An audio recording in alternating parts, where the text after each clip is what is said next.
So very much to get to, but we begin now with the House Select Committee on Benghazi, which has just released its complete and final findings into the 2012 attacks that killed 4 Americans, including Ambassador Chris Stevens.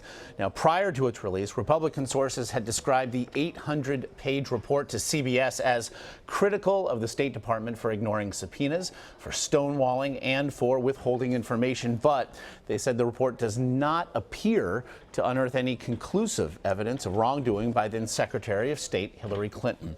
Meanwhile, yesterday, Democrats on the Benghazi committee released a report of their own, accusing Republicans of simply attempting to damage Clinton's presidential bid. CBS News foreign affairs correspondent Margaret Brennan now joins us at the State Department. Again, Margaret, it is hundreds of pages. We know you've not had a chance to parse this in the last 15 minutes or so, but in terms of an overview, what can you tell us? Well, Josh, you're right. 800 pages just released now. A lot of fleshing out of many of the details that were already in the public space, including the fact that there was just a lot of interagency confusion. Interagency meaning the CIA, the State Department, the White House, and others had conflicting information about what was actually happening on the ground in Benghazi, but really universally acknowledged after the fact that there were some severe intelligence failures, both preceding the attack and during the attack, and communication about that that night of September 11th, 2012. But in this report, so far, there does not appear to be any information directly connecting Secretary of State Hillary Clinton to the decisions to, revoking security or any kind of the allegations that have been made about her.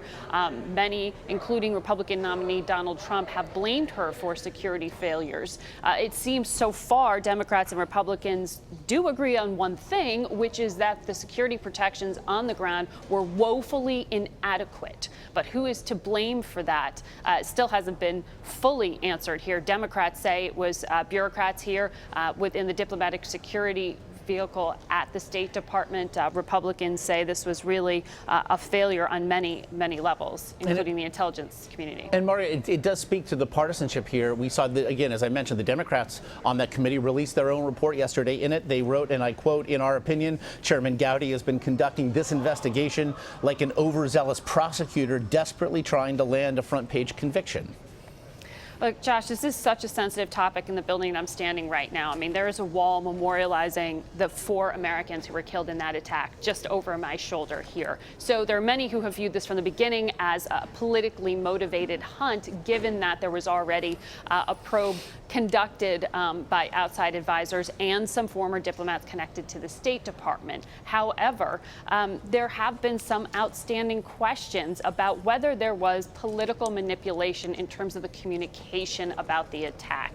And what is revealed in this report today just really describes a lot of messy communication. It describes accuses some political massaging of some inconvenient facts about just how little was actually known, what minimal security footprint there was on the ground in Libya, really describing the chaos in that country following U.S.-supported intervention to overthrow Muammar Gaddafi, the dictator there, and really just describing a chaotic situation. But there is no clear finger pointing substantiated within this report. And you're right, there have been so many allegations, both from Republicans charging that this is a witch hunt, charging that Democrats are simply trying to protect their nominee for the presidential nomination, Hillary Clinton, and by Democrats who claim this is just a witch hunt to take down her viability to fill that office. But there are no recommendations that are clearly substantiated, funded, or followed through here